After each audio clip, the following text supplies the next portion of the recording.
Assalamualaikum warahmatullahi wabarakatuh. Di sini saya Matilda Kania Balfas dengan NIM terakhir 73.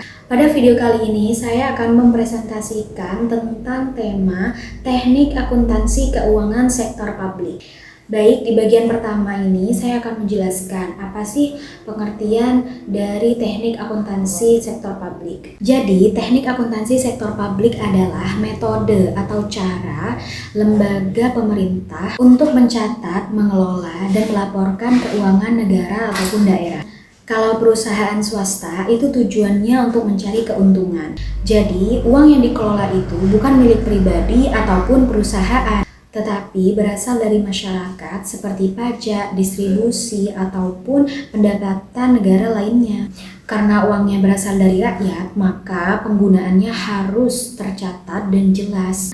Nah, karena uangnya berasal dari masyarakat, maka itu harus jelas dan harus bisa dipertanggungjawabkan. Nah, disinilah pentingnya teknik akuntansi sektor publik. Teknik akuntansi ini digunakan oleh berbagai lembaga publik, seperti pemerintah pusat, pemerintah daerah, rumah sakit negeri, universitas negeri. Nah, fungsi utamanya adalah menciptakan transparansi dan akuntabilitas keuangan. Transparansi artinya masyarakat boleh mengetahui uang negara itu dipakai untuk apa. Sedangkan akuntabilitas adalah pemerintah harus bertanggung jawab atas pengelolaan keuangan tersebut. Selain itu, teknik akuntansi juga membantu pengawasan pengendalian anggaran. Nah, jadi pemasukan dan pengeluaran itu dicatat dengan jelas agar tidak ada penyalahgunaan dana. Contohnya, kayak pemerintah membangun sekolah ataupun membangun jalan.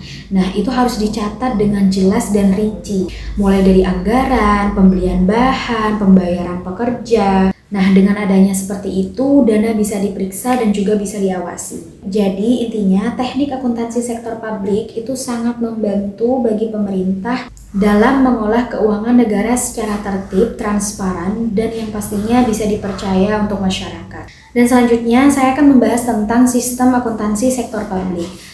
Jadi, sistem akuntansi sektor publik adalah serangkaian prosedur atau proses yang digunakan untuk mengelola dan melaporkan data keuangan pada akuntansi sektor publik. Kalau teknik akuntansi tadi lebih ke metode pencatatannya, maka sistem akuntansi lebih luas karena mencangkup alur kerja dan proses keuangan dari awal sampai akhir. Tujuan dari sistem ini adalah agar sistem pengelolaan keuangan itu bisa mudah diawasi, efektif, dan juga teratur. Jadi, kesimpulannya, standar akuntansi sektor publik itu berfungsi untuk menjadi pedoman agar pengelolaan dan pelaporan keuangan pemerintah menjadi lebih tertib, transparan, dan dapat dipercaya. Auditor bisa menilai apakah laporan tersebut sudah sesuai aturan atau masih ada kesalahan. Contohnya, ketika pemerintah daerah membuat laporan penggunaan APBD, maka laporan tersebut harus menggunakan standar yang sudah ditetapkan agar hasilnya standar dengan daerah yang lainnya. SAP ini juga penting untuk mencegah manipulasi data keuangan karena proses pelaporan keuangan itu memiliki aturan yang jelas. Jadi, di dalam sistem akuntansi sektor publik itu ada beberapa proses penting. Yang pertama adalah pengumpulan data keuangan. Pada tahap ini, semua transaksi itu dicatat. Misalnya penerimaan pajak, pembayaran gaji karyawan, pembangunan. Dan yang kedua, pengolahan data keuangan. Setelah data dikumpulkan, data itu diolah dan dikumpulkan sesuai jenis transaksi agar mudah dianalisis. Dan yang ketiga adalah pelaporan keuangan. Setelah diolah, hasilnya dibuat menjadi laporan keuangan.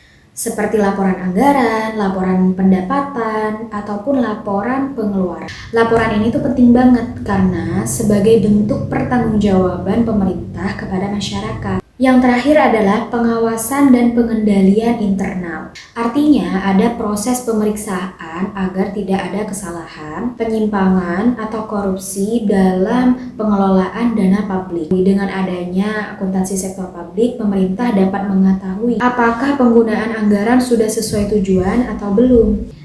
Contohnya, pemerintah memiliki anggaran untuk bantuan pendidikan. Maka sistem akuntansi akan membantu memastikan dana benar-benar digunakan untuk kepentingan tersebut, bukan untuk kepribadian atau kepentingan yang lainnya. Jadi dapat disimpulkan bahwa sistem akuntansi sektor publik itu membantu organisasi publik untuk bekerja lebih tertib, efisien, dan bertanggung jawab. Lanjut ke standar akuntansi sektor publik. Jadi, standar akuntansi sektor publik adalah pedoman atau aturan yang digunakan untuk menyusun laporan keuangan agar laporan tersebut transparan dan akurat. Artinya, setiap lembaga pemerintah harus melakukan peraturan yang sama dalam membuat laporan keuangan. Tujuannya agar laporan keuangan mudah untuk dipahami, dibandingkan, ataupun diperiksa. Kalau tidak ada standar, maka setiap instansi bisa membuat laporan keuangan yang berbeda-beda. Nah, jadi nanti akan sulit untuk diawasi dan membingungkan. Nah, dengan adanya standar tersebut, laporan keuangan akan jauh lebih rapi dan juga terpercaya. Dan standar ini tuh juga akan membantu kepercayaan masyarakat kepada pemerintah karena laporan keuangan dibuat secara jelas dan sesuai dengan aturan. Selain itu, standar akuntansi juga membantu auditor dalam melakukan proses pengelolaan keuangan.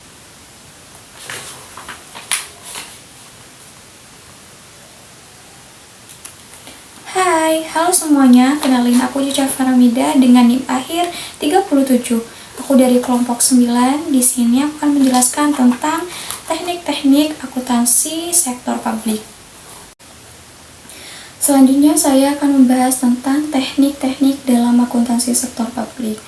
Nah, teknik-tekniknya itu ada 3. Yang pertama ada akuntansi komitmen, yang kedua ada akuntansi dana, dan yang ketiga ada akuntansi anggaran. Yang pertama, akuntansi komitmen, yaitu pencatatan yang dilakukan ketika sudah terjadi kesepakatan dan kontrak, meskipun dananya belum dibayarkan. Jadi yang dicatat terlebih dahulu adalah komitmennya. Contohnya itu pemerintah menandatangani kontrak pembangunan jembatan senilai 2 miliar rupiah. Meskipun pembayarannya belum dilaksanakan, tapi komitmennya tersebut sudah dicatat.